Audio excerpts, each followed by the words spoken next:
Have you all noticed that the hairstyles that work for length retention are always boring?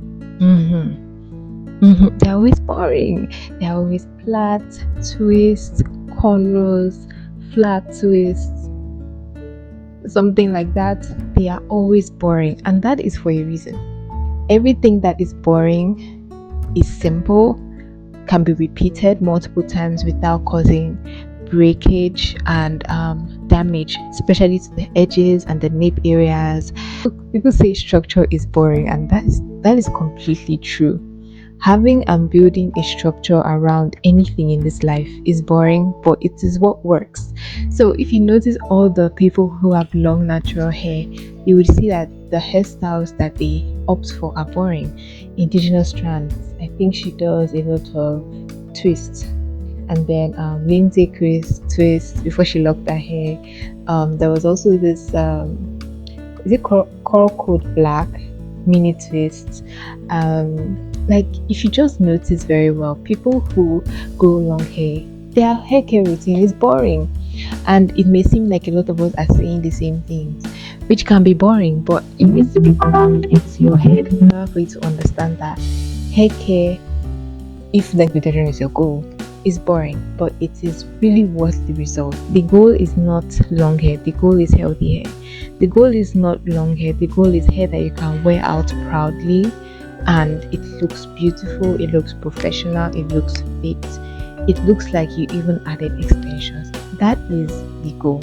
It looks like you even added extensions to your hair. I think if we even look at people who have straight hair, let's just compare for a second. I'm not saying we should always compare, but let's compare for a second. If you look at people who have straight hair, I think the only hairstyle they do is buns, French braids, pigtails. Like it's not even going to be more than 10. Honestly, it's not going to be more than 10.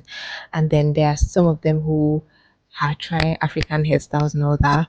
But I just hope they don't go to braiders who would finish their hair for them.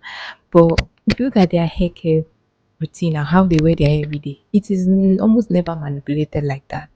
But for us black people, from braids to wigs to another kind of braid to another kind of braid to another kind of braid, like we jump a lot, and it's not saying that okay it's bad. You would see me do a silk press one day, you would see me do braids one day, probably I might even wear a wig, who knows. But it's not going to be a consistent thing for me. It's not going to be a consistent thing for me because I am going to prioritize my own hair. Because when I'm old, when I'm 60, when I'm 70, I still want to have edges.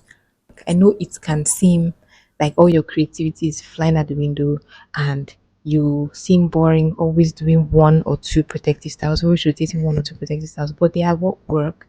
Okay, so if you want to really enjoy your hair, you have to first of all sacrifice all those glamorous protective styles. I know a lot of people who do all these extravagant things just so that they can go out and all that. I think for me it's easier because I'm an introvert, but for some people who are not introverts and people who work in professional settings, they might be like, no, I need to switch up my hairstyle and blah blah blah. And thank God for wigs in that essence, right? But at the same time, they're not that good for you. Just so you know, they're not that good for you, and I understand why people wear wigs, especially in professional settings, but it's sad. It's really sad to see that in schooling systems and in professional settings, natural hair is still seen as a distraction. It is sad when it's not like we're trying to wear our hair in voluminous, huge afros, or we're making it into spiky freedom. I've forgotten the name. When we're not doing our hair like that, when we're just doing simple braids or whatever, why is it not professional? Why is it not professional enough? That is a whole discussion, and I think it will take time for professional systems to accept natural hair. But it's funny because why do they even need to, accept like this is the hair I have, but it's sad. It's really sad, but that's the condition of things right now. And I totally get people who work in like banking systems, for example, who have to wear wigs or do braids or something. But at the end of the day, when your natural hair can actually look like a wig, that's when you have won. That's what you have won. I really believe that you can still find ways into these things, but until the time when natural hair is fully accepted in professional settings, then just enjoy your hair. See, enjoy your hair and understand that boring hairstyles grow our hair because that is what brings structure, that is what brings simplicity. It is not easy, right, to always look a certain way, but it is what works. It is what works for length retention. Someone asked me, can you talk about length retention? One thing about length retention is boring hairstyles. Okay, there are other aspects that are, in a process, but one thing about length retention is choosing to do boring hairstyles, choosing to do the kind of hairstyles that I'm doing that you see other people who have very long hair doing. So it is a sacrifice, but it is one that is very worth it when you look back. When you look back, you see that it was very worth it. And as you grow longer hair, you will know that your hair becomes a little bit more versatile with hairstyles. You can do a lot more with hairstyles.